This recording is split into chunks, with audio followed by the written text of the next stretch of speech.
The architect of reality, framing from faith. Livingston sat in his cluttered apartment glaring at the cacophony of papers, dishes, and laundry that mirrored the chaos within his mind. His friendships were strained, his career stagnant, and his health precarious. Yet the discovery that had unsettled him most was not external but internal, the realization that he was the creator of his own experience. He loathed the very idea. To accept it felt like embracing blame for every shortfall, every disappointment, and every circumstance outside his control. But as much as he wanted to reject the notion, it gnawed at him with the persistence of truth. One sleepless night, Livingston stumbled across a Bible he had inherited. The worn pages fell open to Hebrews 11:1-3.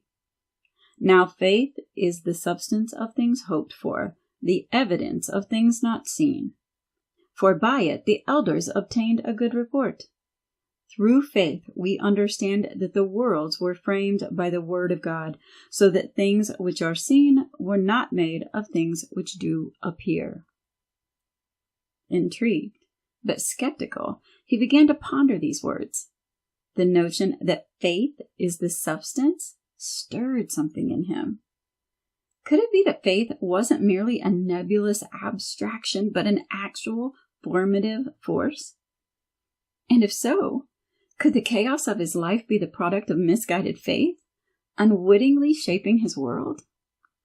Livingston's greatest pain lay in his friendships. He often felt unsupported, unseen, and unvalued.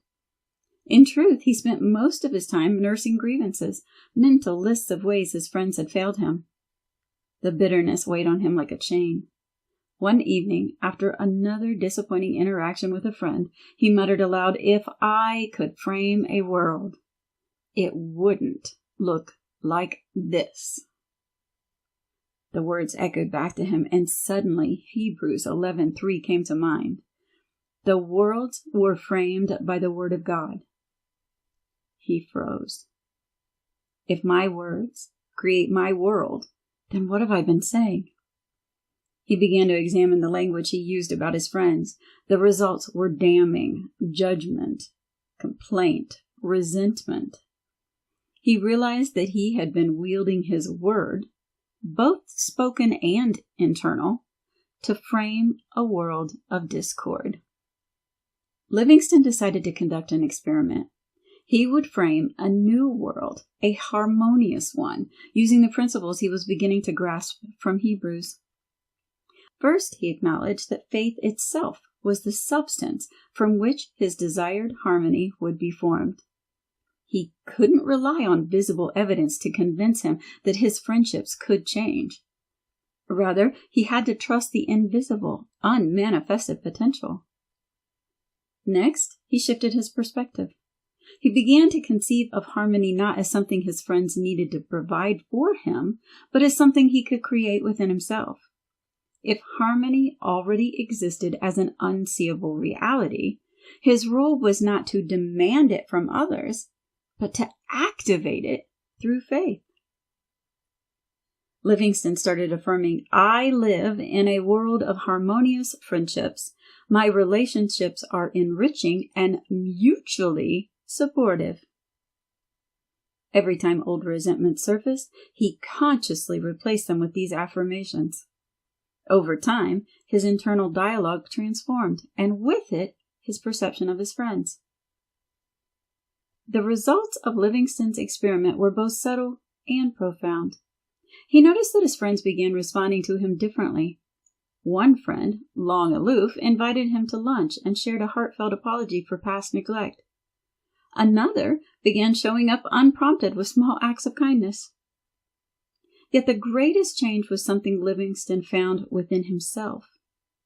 He realized that by releasing his expectations of what harmony should look like, he had opened the door to experiences far richer than he could have imagined.